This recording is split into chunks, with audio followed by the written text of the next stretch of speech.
a despotricar. Adelante, Rosamari. Tenemos una guerra informativa, eso está clarísimo, lo tenemos desde hace varios años en el Perú. Y hay que decir que Salvador del Solar no solamente ha sido ministro y presidente del Consejo de Ministros, es también un gran actor y un director de cine y un hombre que tiene muchas facetas. Y desde hace varios años no visita la política. Lo estamos trayendo a la política porque ha sido, de alguna forma, desafiado por este Congreso con 3 denuncias constitucionales absolutamente absurdas, pero que obligan a que ustedes entiendan en qué nivel de violencia política estamos. Porque esto es violencia política. Hay que llamarlo por su nombre. Esto es lo que es. Esto es perseguir a un presunto adversario político que ni siquiera está en la política por fines bastante oscuros. De eso vamos a hablar ahora. Gracias, Salvador, por estar con nosotros. Al contrario, gracias por la invitación. Un placer conversar contigo, Rosamari. Yo lamento sacarte de asuntos más interesantes para traerte a la política, pero no nos queda más remedio. En el año 2019, 30 de septiembre de 2019, Martín Vizcarra disuelve el Congreso luego de que se negara 2 veces la confianza. Y lo hace constitucionalmente, porque eso es lo que dice el Tribunal Constitucional. Caso cerrado. Eso sucede en el año 2019. En el año 2023 se presenta una tras otra 3 denuncias constitucionales a raíz de una línea en una resolución del Tribunal Constitucional que valida una inconstitucionalidad hecha por el Congreso. El Congreso modificó la Constitución por ley. Por ley. Modificó la cuestión de confianza por ley. No reformó la Constitución de acuerdo a la reforma. No. Por ley. Fue su 4º intento. Fue el 4º intento. Lo logró. ¿Ok? Y esa resolución, a raíz de una contienda de competencia planteada o una acción de constitucionalidad planteada por Castillo, diciendo, oye, ¿eso es inconstitucional? Le dijeron, no, eso es constitucional. Y este tribunal señaló que no se podía presentar cuestiones de confianza de la forma en la que fue presentada la cuestión de confianza que tú presentaste. Por lo tanto, estos congresistas se sintieron empoderadísimos para denunciarte constitucionalmente. Creo que he resumido bien los hechos, ¿no? Esos son. Es así, Rosa María, tal cual. Los hechos del 30 de septiembre del 19 ocurrieron. Hubo una contienda de competencia presentada por el entonces presidente del Congreso, Pedro Lechea, y el 14 de enero de 2020 el tribunal resolvió diciendo que lo que había sucedido dentro del marco de la Constitución. Y eso es un asunto zanjado que, como tú sabes también, constituye cosa juzgada, no se puede volver a revisar. Pero 3 años después aparece una nueva sentencia respecto de otro caso donde los actuales magistrados señalan no compartir el criterio que se tuvo entonces, que es una manera de decir, si nosotros viéramos el caso hoy lo resolveríamos de otra manera, pero nada más que eso. Y eso ha sido interpretado por los congresistas y por los excongresistas denunciantes como por fin se declaró la inconstitucionalidad. Y lo que está ocurriendo ahora es como la abolición de la evidencia, el valor de una evidencia ha quedado abolido y se está queriendo ver la realidad conforme a los deseos de quienes denuncian. Y cuando quienes denuncian tienen además el poder, eso marca una etapa muy oscura, no solo en la política directamente, sino en la vida social. Es Patricia Chirinos y Muñante, cada uno con su denuncia, y un grupo de excongresistas, los damnificados, pues, los que dicen, nos quedamos sin el sueldo, maldita sea, ¿no? Entonces, tenían la posibilidad de volver a postular, ¿ah? Solo reeligieron a 3, no es culpa del Salvador Solar. Pero los damnificados también denuncian. Hay otro asunto, que no es menor. El 30 de septiembre de este año venció el plazo para esa denuncia constitucional. ¿Por qué sigues en proceso? Es algo que no entiendo. Como decías, primero, bajo la absolutamente falsa premisa de que la nueva sentencia del tribunal invalidó la primera, cosa que es falsa, cosa jugada no se puede discutir, se presentan estas denuncias. Se presentan, es cierto, a mediados del 2023 y se presenta la tercera a principios de 2024.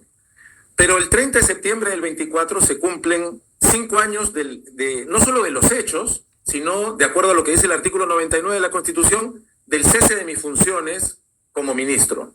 Y el artículo 99 es muy claro y dice que la comisión permanente, que es la que puede presentar una acusación constitucional ante el Congreso, tiene 5 años contados desde el cese de un ministro para presentar una acusación constitucional.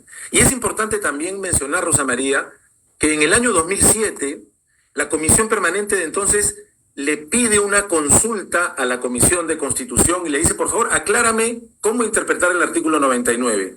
Y se expide un informe en febrero de 2007, luego ratificado por la Comisión Permanente en mayo del mismo año, donde se dice, por si acaso, el plazo del artículo 99 es uno de caducidad, no de prescripción.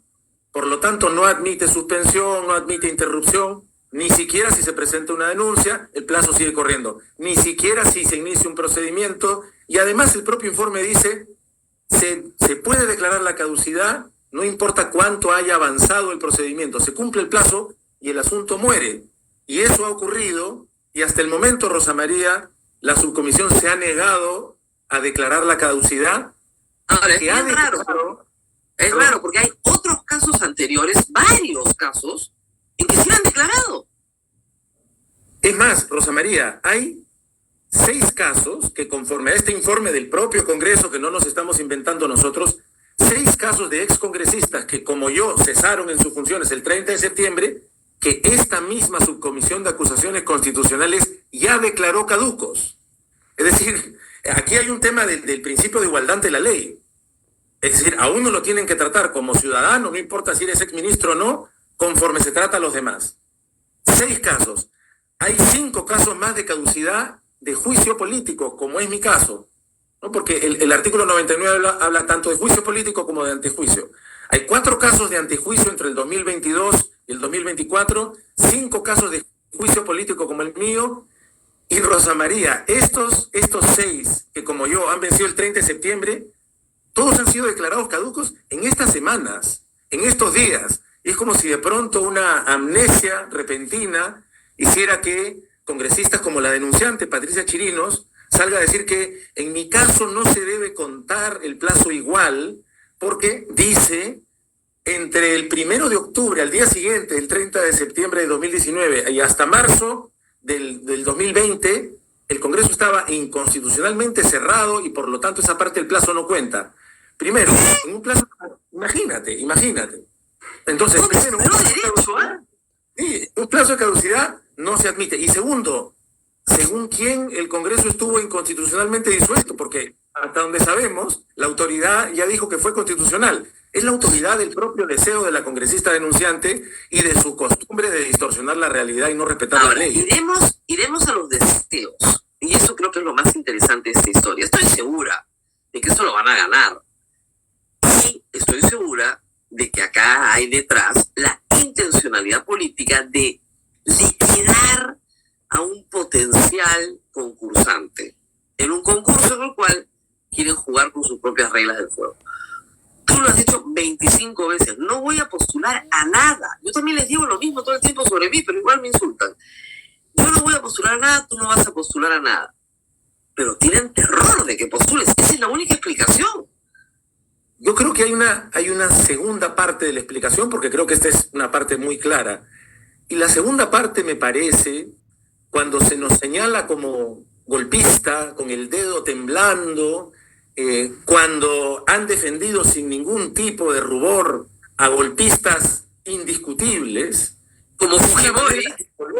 Sí, es una manera psicológica muy peculiar de decir, el golpista eres tú, cuando el caso es completamente distinto. Yo admito que pueda ser polémico si se puede alegar una denegatoria fáctica, pero el árbitro del partido declaró que era constitucional.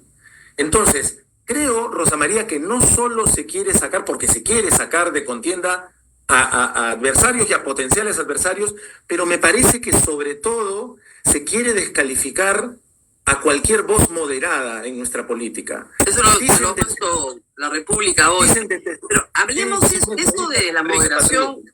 Hablemos de esto de la moderación porque es bien importante. Lo que hay desde hace muchos años, los que estamos metidos esto en el día a día, es un deseo enorme de venganza, de lo que ellos llaman la restauración. En la locura de esta, hasta Fujimori, digamos, hasta el año 2001, todos fuimos felices. ¿Te das cuenta? Todos fuimos felices. Luego llegó Toledo, que fue la debacle absoluta y total. Con García recuperaron espacios. Y el 2016, y bueno, con Humala los recontra recuperaron. La idea era vencerlos, ¿no?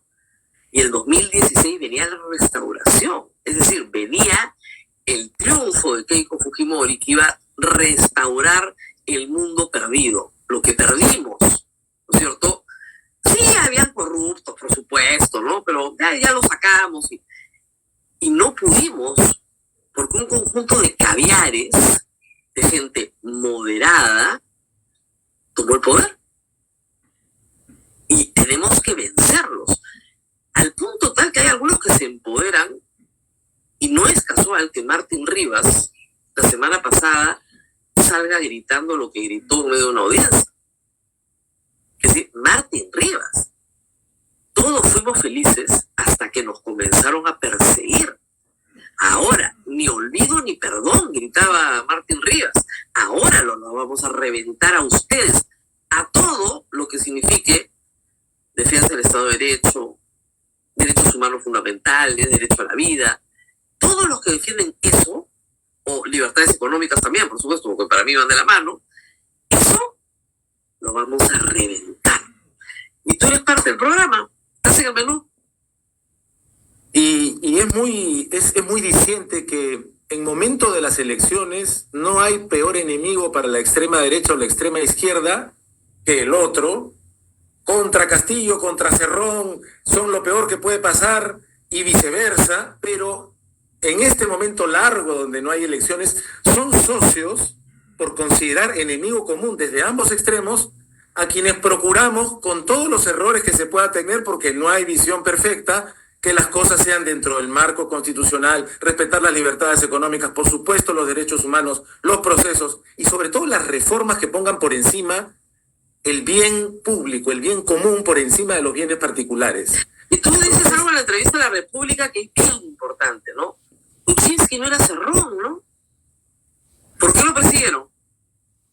Es decir, nos meten el cuento de que hay que salvarnos de un comunismo que se están inventando, porque esto no es Chile donde el Partido Comunista participa en las elecciones, y se lo inventan, y sin embargo te trajiste abajo a un gobierno que presidía Pedro Pablo Kuczynski. Si sumabas tus 73 congresistas más sus 18, con cualquier discrepancia, podían haber mantenido un orden económico, estaríamos en otra situación, y cualquier cosa que quisieran juzgarle al expresidente Kuczynski lo hubieran podido hacer, terminado su mandato, y entonces ahora nadie debe recordar, porque se han inventado el fantasma del comunismo, inventado, nadie debe recordar el daño que le han hecho al país.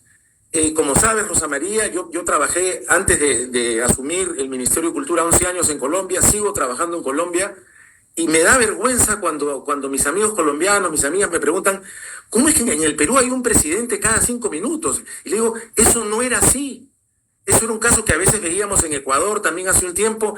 Esto ha sucedido desde que el fujimorismo y sus aliados en el Congreso, con una mayoría abusiva, ha pataleado para que las cosas se hagan o como ellos quieren, y vemos ahora qué cosa pasa cuando hay un ejecutivo que hace lo que ellos quieran, o hay un ejecutivo que trata de enfrentarse para defender sus derechos y nos vemos obligados a situaciones de esta inestabilidad, ¿no? ¿Qué sigue ahora, Salvador, para ti, en este caso? En este momento estamos esperando que la subcomisión recobre la memoria inmediata de cortísimo plazo y El proceda, calendario, tiene que recordar, nada más. y proceda conforme a ley y a sus propios precedentes de las semanas pasadas y decir efectivamente esto caducó. Hay mucha gente que ha dicho que me estoy aprovechando de la caducidad, y la caducidad por un lado es un derecho, pero por otro lado no quiero perder la oportunidad para decir que me he defendido por el fondo, que incluso vencido el plazo, me presenté el 15 de octubre a la subcomisión a defenderme con argumentos sobre el fondo, porque no tienen ningún argumento. Lo que sigue es esperar, ver si es que acaso están de ánimo de hacer respetar la ley y declaran la caducidad. Si no fuera así, estarían omitiendo el cumplimiento el respeto de mis derechos constitucionales, tanto a la cosa juzgada como a la caducidad, y quedará probablemente pues el camino de la vía judicial, de recordarle al legislativo que el judicial es un poder también y que puede enmendarles la plana, sobre todo en casos así de groseros, ¿no? Bueno, están tratando de modificar la ley para que el Poder Judicial no pueda, vía amparo, enmendarles la plana. Efectivamente, efectivamente. O sea, ya la han modificado. Tú tienes que denunciar de frente a la Corte Superior, para empezar. Un amparo va de frente contra el Congreso, son los únicos privilegiados, va de frente a la Corte Superior. Pero mejor, es más rápido el procedimiento para que quede claro el abuso. Ahora, este abuso continúa porque tanto Muñante como Patricia Chirinos y como el Fujimorismo están empeñados en reescribir la historia. Tú, que eres un director de cine, que has hecho películas históricas sobre el Perú, hay un esfuerzo enorme por contar una historia que no es la historia. Entonces, en la historia de estos, los excongresistas, tú eres un golpista que entraste corriendo al Congreso, te metiste a patadas dentro del hemiciclo, forzaste una figura, prácticamente Vizcarra coimió a los militares para que lo apoyaran, ¿no? O sea, es una reescritura absoluta. Y supera los límites pero la más inspirada imaginación. Es decir, en el caso de las denuncias en mi contra, Rosa María, se sostiene que el propio Consejo de Ministros que yo presidía no me autorizó a presentar la cuestión de confianza en los términos en los que lo hice. O sea, están diciendo que me mandé por la libre, que fue una iniciativa mía. Es que es de locos, es de locos. Pero perdóname, las imágenes están ahí. Vizcarra se despide de ustedes en la puerta de todo el Consejo de Ministros y caminan hasta el hemiciclo. O sea, yo he estado cubriendo todo el gabinete en pleno. Y están diciendo que el gabinete me autorizó a presentar un proyecto de ley para modificar el procedimiento de elección de magistrados del Tribunal Constitucional, pero no para pedir que detengan el procedimiento en ese momento en curso. Y es como, lo declaramos públicamente días antes, el expresidente, yo mismo, lo sabían todos los ministros. Lo menciono porque no hay límites en el impulso de reescribir la historia, que en realidad es distorsionar la realidad. Y no está sola, es por eso tristísimo que en las últimas elecciones presidenciales del continente hayan sido Donald Trump, Jair Bolsonaro y Keiko Fujimori quienes hayan incitado a sus seguidores a gritar fraude hasta la afonía para torcer la realidad. No existió la derrota, no existe la verdad, no existe la ley, no existe la Constitución, existe ese deseo realmente patológico, pero aquí no se trata de juzgar el equilibrio psicológico de un opositor político, sino de la vida social de un país. Nos corremos el riesgo de ser gobernados, o estamos siendo gobernados, por personas que distorsionan la realidad. Y a veces solo nos damos cuenta cuando estamos en el otro extremo y se nos viene a decir que en este momento es de noche y que más vale que lo aceptemos, porque si no tenemos que asumir las consecuencias de su arbitrario poder. Y ese es el problema del Congreso, la arbitrariedad del poder. El Congreso se tiene que regir por normas, no por lo que le provoca a un grupo de congresistas. Ese es el abuso que se siente desde el Congreso todo el tiempo. La modificación de normas para su favor y para imponerle a los demás, a través de la denuncia constitucional, la persecución política. No es el único caso que ha pasado por esta pantalla. Hemos tenido a Zoraida Ábalos, por ejemplo, restituida ya, pero hay muchos más. Y lo que es muy sintomático es que casos de probada delincuencia hayan sido exonerados por el Congreso. De probada delincuencia. Porque, a ver, Manuel Merino, eso sí fue un golpe de Estado. En toda la línea, fue un acto de sedición. En toda la línea. Vacaron al presidente sin causa. Hoy sí se puede, porque este nuevo Tribunal Constitucional ha dicho que sí, que puedes vacar con 87 votos, puedes hacer lo que te da la gana. Para que veas el nivel de este Tribunal Constitucional. Pero en el momento que Manuel Merino decidió que era presidente del Perú, no era presidente del Perú, lamentablemente. Organizaron un golpe de Estado, una vacancia express, que eso no estaba, una revocatoria del mandato que no estaba. Entonces, como te digo, el acomodo es para lo que conviene.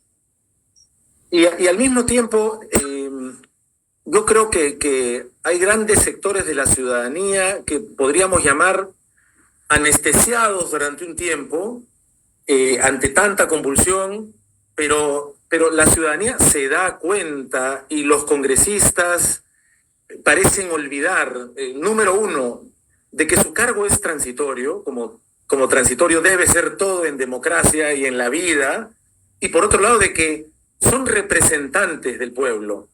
Y el pueblo, no pueden subestimar tanto la inteligencia del pueblo y la lucidez del pueblo. La gente se da cuenta, la paciencia no es infinita, el escándalo con el descaro con el que pretenden olvidarse de las leyes ha superado todo límite y pueden creer y sentir que tienen 5 minutos más y 5 minutos más. El problema es que es deplorablemente irresponsable, porque las consecuencias las pagamos todos. La inseguridad, la falta de rumbo, el desmontaje de reformas cruciales para nuestra educación, por mencionar solamente un caso emblemático que era una conquista democrática. Poner la educación y sobre todo la educación pública en el lugar que necesitamos, no solo que se merece. Desmontarla con todo descaro para que sus negocios personales puedan seguir llenándolos de millones. Todos nos damos cuenta. Pero no sabes la cantidad de gente que me ha escrito diciendo, pero ¿por qué no lo convences de que sí postule algo? Pero creo que yo aprovecho eso porque es bien importante que creo yo que cambiemos esa percepción. No necesitamos una candidata o un candidato. Necesitamos poner un poquito más de parte nuestra como ciudadanos. Un poquito más, no es tanto más. Para quizá una de las prioridades cuando tengamos la oportunidad de elegir nuevamente, es importante que tengamos claro que la prioridad debe ser el Congreso. Que elijamos bien en el Congreso, cada quien de acuerdo a su propia visión política de las cosas, pero que hagamos un esfuerzo adicional para que gente con más respeto de las leyes, con más decencia, con más preparación, con más inclinación a contribuir al bienestar general desde la derecha y desde la izquierda y desde el centro, ocupen esas 130 plazas, porque las consecuencias de elegir tan mal no solo las pagamos todos, sino que tiene un impacto de largo plazo. Revertir lo que está sucediendo no lo vamos a hacer en 15 minutos. Y lo que habíamos construido tomó tiempo. Entonces, yo creo que esa es una de las conclusiones principales. Por supuesto, poner atención a quién llevamos a la presidencia, pero un énfasis muy particular en a quiénes llevamos al Congreso, ¿no? ¿No te animarías a postular al Congreso? En verdad, Rosa María, en verdad, yo fui un estudiante muy entusiasta de Derecho, fui un buen estudiante, y cuando descubrí en mí el llamado de la actuación fue una crisis personal y un descubrimiento personal de una vocación todavía más grande que la que yo creía que tenía. Yo me siento muy agradecido de haber podido servir a mi país, de haber recibido la invitación del expresidente Kuczynski y del expremier Fernando Zavala y luego del expresidente Vizcarra y haber hecho lo mejor que yo pude. Y me ha costado mucho trabajo retomar la que es la pasión de mi vida. Como ciudadano, siempre voy a estar atento y espero romper un silencio que me autoimpuse en estos años para recuperar mi carrera, y creo que hay muchas formas de contribuir con nuestra sociedad, pero no está en mis planes regresar a la actividad política directa, pero espero contribuir también desde el teatro, desde el cine, quizá desde la opinión, pero me parece... Además, estás con película para estrenar, ¿verdad? Ahorita. Acabamos de estrenar Ramón y Ramón en el Festival de San Sebastián, que para mí ha sido además una alegría muy especial, 9 años después de Magallanes. Quién sabe si no hubiera sido invitado al Ministerio de Cultura, quizá habría tenido 1 o 2 películas más en ese tiempo. Estoy trabajando además en nuevos proyectos que espero que en los próximos años sigan.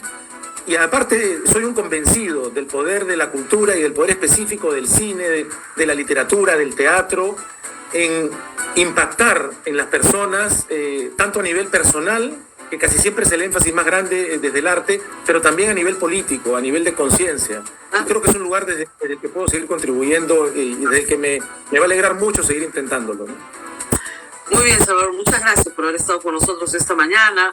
Ha sido Salvador del Solar, ya como director de cine, que es lo que más disfruta y lo que más goza, la verdad. Pero lo hemos tenido que traer a la política prestado unos minutos para poder defenderse de un abuso. Porque lo que están haciendo en el Congreso es un abuso. Además, si lo inhabilitan por 5 años para la función pública, no le hacen ningún daño, le hacen un favor, porque lo último que quiere es pisar el Estado. Dice, no puedo pisar el Estado. ¡Feliz! A veces no entienden las lógicas en el Congreso, ¿no? Pero en fin, gracias por haber estado con nosotros, creo que ha estado perfectamente claro. Nos tenemos que despedir, conmigo será, espero puntualmente el día de mañana. Hasta pronto. Chau, chau. Nos vemos, Rosa María. Muchas gracias al señor Salvador del Solar y les recordamos nuestro yape.